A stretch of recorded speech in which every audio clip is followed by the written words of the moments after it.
Das hier ist eine der modernsten Seilbahnen weltweit. Alle Gondeln mit WLAN und Sitzheizung.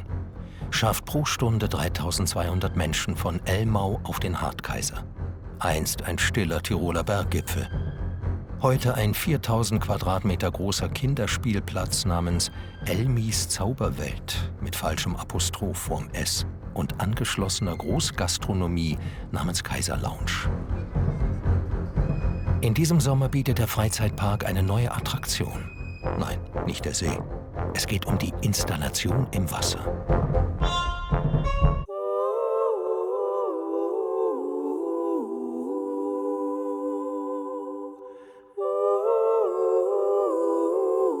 Sieht erstmal wunderschön aus und provoziert beim vorbeiwandernden Publikum bemerkenswerte Interpretationen.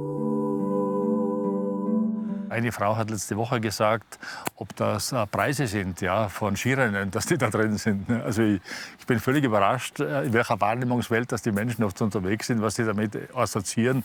Einer hat gemeint, dass es ein Heldenfriedhof ist von verunglückten Skifahrern, die zu Tode gekommen sind. Also die ersten Antworten kommen daher.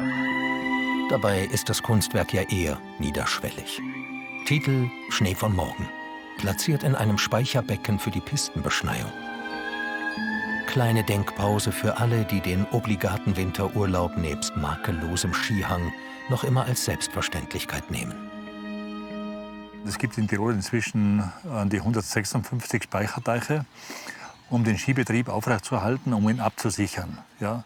Und diese Speicherteiche sind ja heute teilweise so wirklich sehr professionell in die Landschaft eingebettet, dass der Urlauber, der hier nur ein paar Tage hier ist, oft glauben möchte, das ist ein schöner Bergsee. Dass das eigentlich eine Überlebensmaßnahme der Wintersportindustrie ist, sieht man so nicht. Man sieht es umso deutlicher auf Lois Hechen-Bleikners Fotos.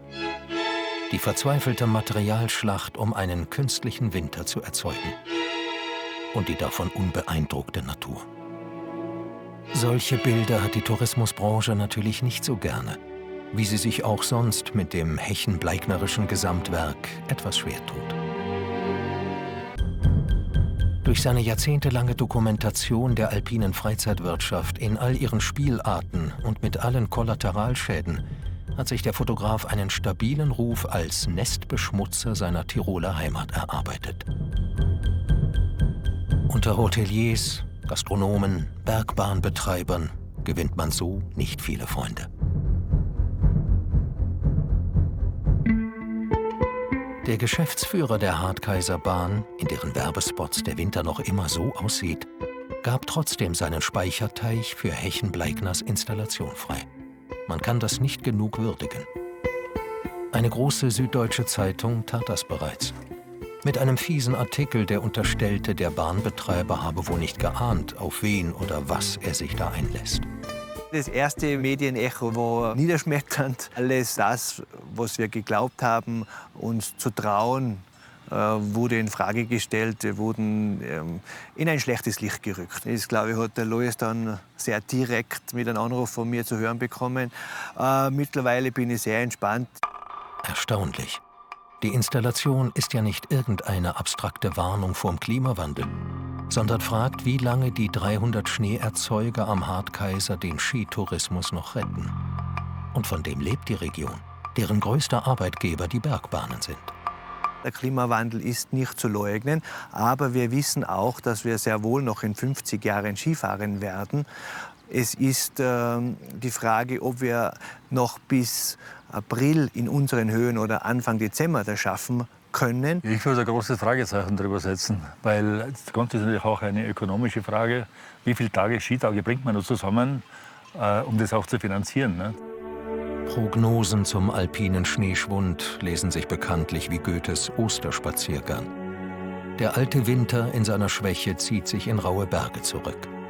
Weiter unten werden nur noch ohnmächtige Schauer körnigen Eises ankommen. Dagegen Kunstschnee anzublasen, wird bald zu teuer.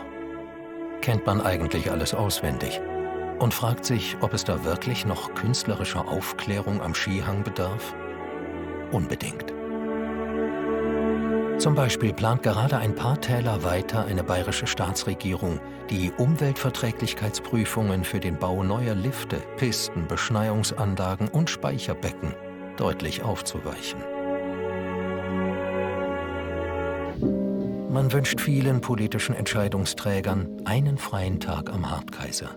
Beine ins Wasser halten, keine Selfies posten, das hier auf sich wirken lassen und mal in Ruhe nachdenken. Über Grenzen des Wachstums, Demut gegenüber der Natur, Endlichkeit.